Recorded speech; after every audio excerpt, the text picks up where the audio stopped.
Bonjour Libra and welcome back to my channel, Claude here. Today I'm going to be doing your monthly tarot reading for October, so I hope you're doing well. Now as always I have split my deck into three piles for the monthly readings. We have the major arcana here for your major energies. We have the court cards over there, which is how you're advised to show up to maximize the energy for your month, and the minor arcana to delve into the message. If you're interested in the cards I'm using, they will be listed in the description box below. So as always, I ask that you please remember those are general readings. They will not resonate with everybody. So take what applies and just discard the rest. So what is the energy for my Libra Aquarians for the month of October, please?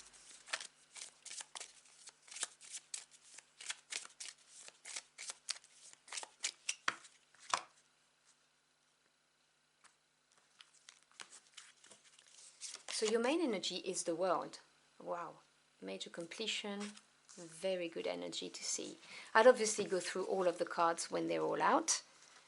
So let's see what court card you're advised to embody this month.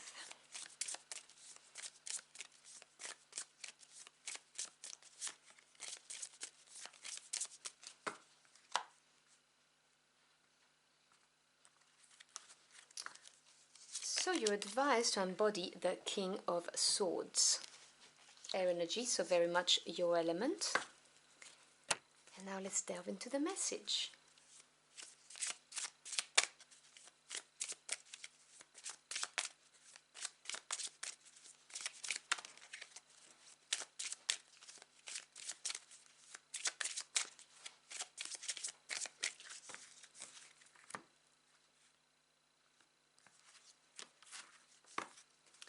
So we begin with the Seven of Cups.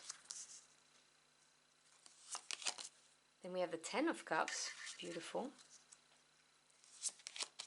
And the Nine of Swords. Supporting the Seven of Cups, we have the Ten of Wands,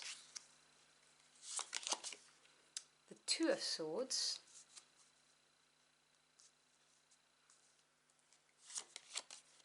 and the Ace of Swords. Oh, I like to see that as your final card.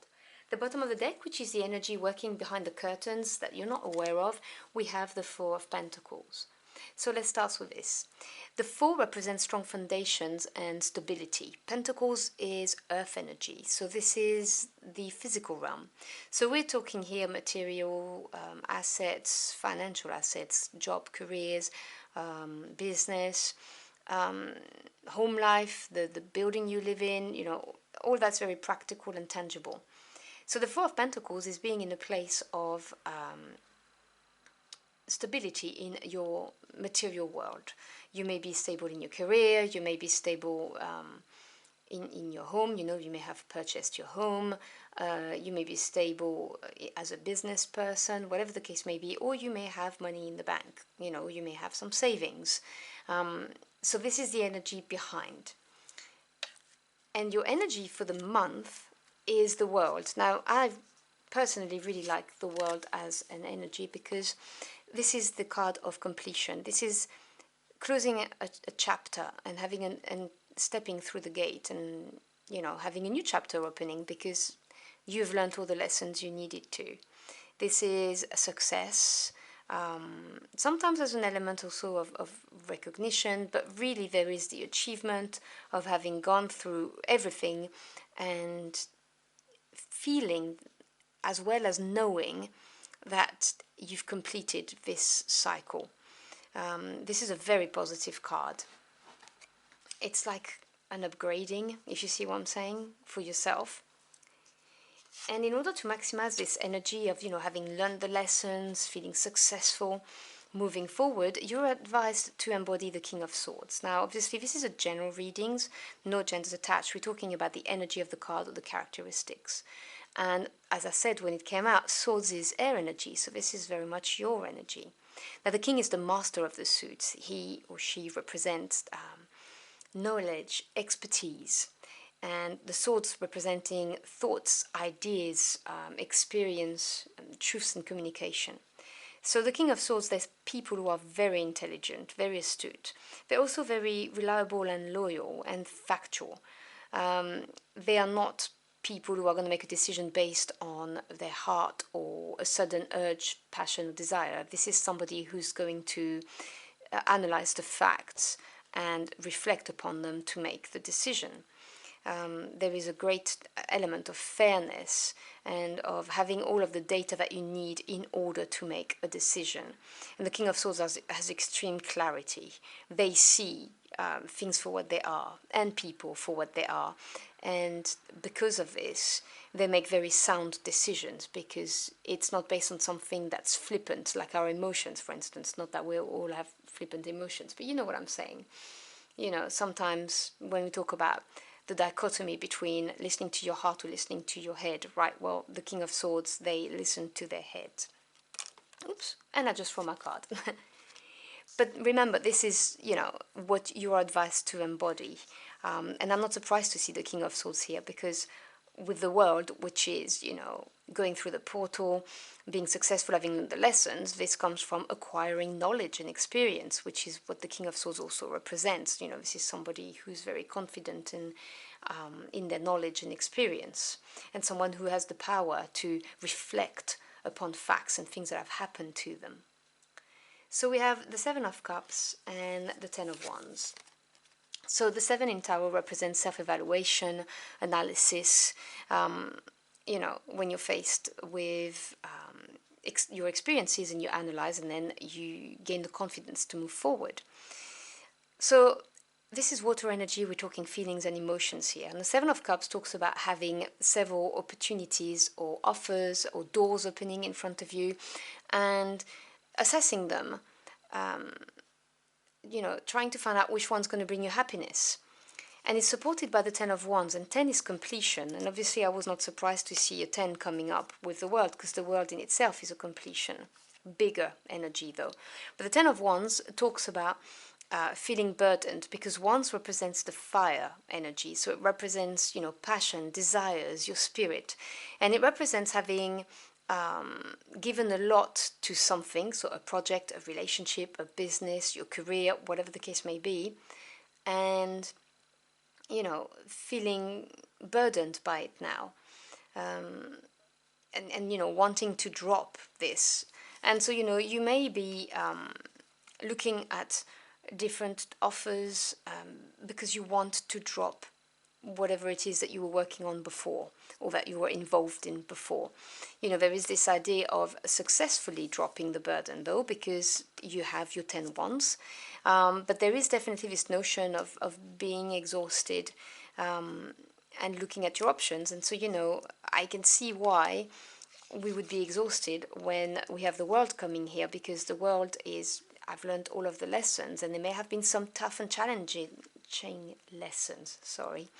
So, you know, with this desire of wanting to close the door, turn the page, whatever you want to call it, looking at your options and thinking, okay, where does my emotional happiness lie? And then you've got the Ten of Cups and the Two of Swords. I find this combination very interesting, because the Two of Swords is basically not making a decision, because you've got opportunities, offers, or different paths that you may want to choose. And the Two of Swords, you can see from the symbolism, swords, as I explained, is the mental realm, your thoughts, your ideas. The Two of Swords is somebody who's protecting themselves. They're not making a decision. Now, this could be for different reason. It could be because you feel you don't have enough data, or, you know, you don't know the person, if we're talking about a relationship yet. So you're not sure of their intentions, whether we're talking relationships or business or romantic, by the way. This could be because you are protecting yourself because you got hurt in the past, and no judgment there, you know. It's very difficult to drop our guards when we've been hurt before. So, you know, with the idea of not wanting to repeat the same mistakes, we have a tendency sometimes of just having our swords up and going, do you know what, I am not making a decision because I don't want to make a mistake again. There could be that. And there's a lot at stake here, because it's your 10 of Cups and another 10 again, you know, 2 10s with the world. The 10, as I said, is completion. This is the emotional realm, and you have progression from the 7 to the 10, which is always very good. This is happy ever after. This is completely being completely emotionally content and satisfied. This is the promise of a long-term happiness. So for you, it could be, a romantic relationship. This could be the home of your dream. This could be the career of your dream, the business of your dream. But right now, you're not making a decision because this is what's at stake.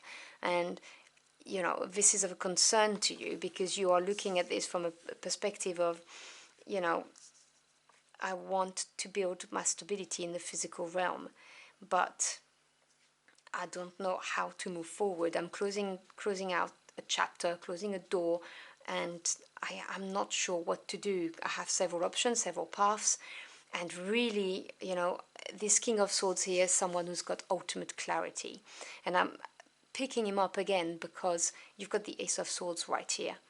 And the reason why the cards are telling you, or spirit, or your guides, whoever you work with, are telling you to embody the quality of this King of Swords is because they're saying to you, you're going to get the facts, the knowledge to make that decision, to have the clarity and the no doubt in your mind that you know what to do next. Because you see here, this is you doubting yourself, protecting yourself for whatever reason, not being sure.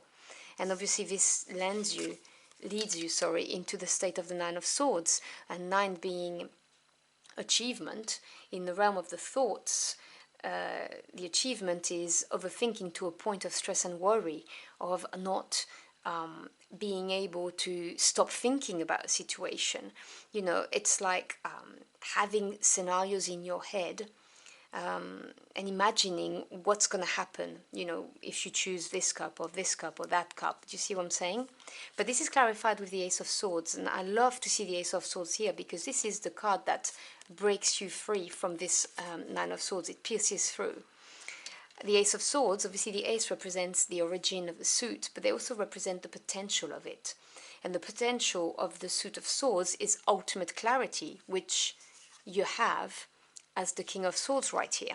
So you can see how we go full circle from the Ace of Swords to the King of Swords here. You see the progression. So to me, this is the Epiphany card. This is the aha moment, when the light bulb pings above your head and you know what to do. Now this can come through downloads from your spirit team or God, the universe, whoever you work with. This can come through some news or information that comes your way, whatever the case may be. But this could be a brilliant idea. As I said, what I'm hearing is the ultimate moment of clarity that breaks you free from this stress, worry, anxiety, and this constant thinking of possible scenarios. And this will lead the way. You will know what to do in order to get to your Ten of Cups and to achieve this strong foundation, this stability in your physical world long term, because the world is this card of success. This is dropping the burden, and might I add, successfully, because you've learned the lessons. This is also dropping your guards, not protecting yourself so much, because now you have the clarity. So I hope you've enjoyed your journey for the cards with me. If you did, if you found this message helpful in any ways, do let me know in the comment box below. I'd love to hear from you. Thank you so much for stopping by. I always appreciate your time. I wish you a wonderful month, and I'll see you again very soon. Until next time, au revoir.